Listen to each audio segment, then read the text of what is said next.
বাজার করার অভ্যাসটা আমার ছোটোবেলা থেকেই, অনেকটা ছোট থেকেই আমি বাজার করি। মানে সবজি বাজার বলো, মাছ বাজারও করেছি অনেকটা সময়, সেটা অতটা মনে নেই, কিন্তু সবজি বাজার আর মুদিখানা বাজার আমি অনেক ছোট থেকেই করি। আমার মা আমাকে অল্প অল্প করে এগুলো শিখিয়েছিলেন। অল্প কিছু পয়সা দিয়ে বলতো যে এটা নিয়ে আয়, ওটা নিয়ে আয়, আর আমি বেশ লিখে লিখে নিয়ে যেতাম, বাজার করে নিয়ে আসতাম, আর বাড়ি এসে মাকে পাই টু পাই হিসাবও দিতাম। এটা আমার বরাবরেরই একটা, কি বলবো, এটা আমি করি এখনও পর্যন্ত। আমি 100 টাকাও যদি বাজারে নিয়ে যাই, আমি বাড়িতে এসে ভাবি এটা এই দোকানে এত টাকা দিয়েছি, ওই দোকানে এত টাকা দিয়েছি, আমার কাছে আর এই আছে। মানে ব্যালেন্সটা আমার মেলানোটা খুব জরুরি। আর যদি না মিলেছে তাহলে যতক্ষণ না মেলাতে পারবো অস্থির লাগে। তো কেন বলছি এই কথাটা, লেবু দুটো কিনতে গেছি আজকে। তো আমি লেবু কিনতে গিয়ে, এটা কাগজি লেবু, অ্যাকচুয়ালি কাগজি লেবুর সাথে অনেকটা ইমোশন জড়িয়ে আছে। একটা সময় আমার শ্বশুরবাড়িতে এই কাগজি লেবুর একটা গাছ ছিল, যাতে পাতা কম লেবু ছিল বেশি।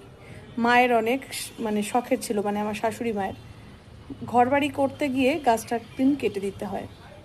তো মা খুব কান্না করেছিল সেদিন, মায়ের অনেকটা শখের। তো এই লেবুটা আমার কাছ থেকে 8 টাকা করে দাম চেয়েছে পিস, অনেকটাই বেশি। তো আমি কাকুকে বললাম, কাকু 8 টাকা পিস? তো বলে আচ্ছা ঠিক আছে, তুমি 5 টাকা দিও। আমি ওনাকে 8 টাকাই দিয়ে এলাম, যেহেতু উনি কষ্ট করে বিক্রি করছে তুলে নিয়ে এসে, আমি দাম দর খুব একটা করি না। এই যে মনে করো, লেবুটা যে কাকুর থেকে বা দাদুর থেকে কিনলাম, বা যে কাকিমা বা যে দিদিমার থেকে শাকটা কিনি, কি হবে এদের থেকে দাম দর করে? 5 টাকা, 10 টাকা, 20 টাকার একটা আটি ওনারা বেচেন, দাম দর করে আমি হয়তো 10 টাকা কমাবো। কই, আমরা যখন ফিক্সড রেট যে দোকানগুলোতে যাই, সেখানে গিয়ে তো আমরা দাম দরটা করতে পারি না।